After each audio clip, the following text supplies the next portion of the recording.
have 5 minutes since it's a long-ass poem. So, if you like what you hear, I have 2 copies of collections I'm releasing for free. If you want it, it's yours. And I also have a small piece of paper with my social media info, just to make it easy.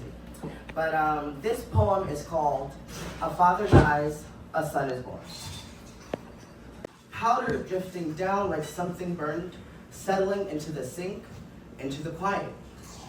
Dad, your name still feels like shelter and shrapnel at the same time.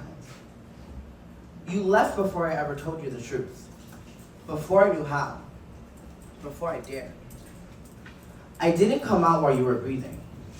I didn't have the language yet, or the spine, or the mercy for myself. I was still your son in the only way I thought you could survive. Grief cracked something open in me.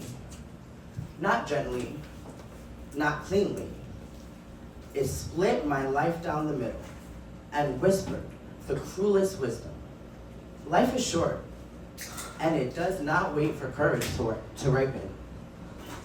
So I stopped lying to the mirror, stopped bargaining with God, with bloodlines, with your memory. I learned new words after your death. Gay, trans. Words that tasted like fear and freedom all at once. I learned that my body was not a mistake, just a locked room I finally had the key to.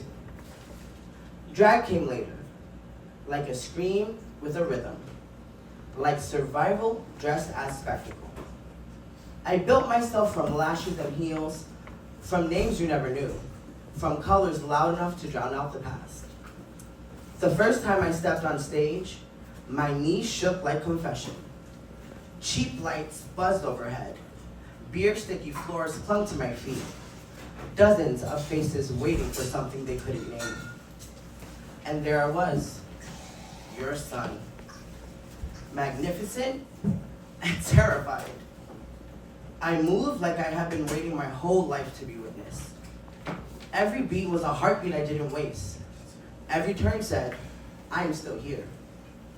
Every drop to my knees said, I almost wasn't. They clapped, they shouted, someone cried. For a moment, the noise filled the hollow in my chest, stitched me together just enough to stand. But grief has good timing. It always arrives right after joy. Because you weren't there, you will never be there. You will never see what your death unlocked. Never see how your son learned to glow once he stopped trying to survive quietly. I imagine you in the crowd anyway, arms crossed, jaw tight, trying to map this version of me onto the boy you raised, trying to understand how it could be both your son and this softness, this defiance, this woman-shaped truth. And the imagining destroys me, because you don't get the choice. You don't get to surprise me. You don't get to reject me, or hold me, or struggle toward love. You are frozen in not knowing, and I am forced to live with the unanswered question forever. I mourn you twice. Once because you are dead.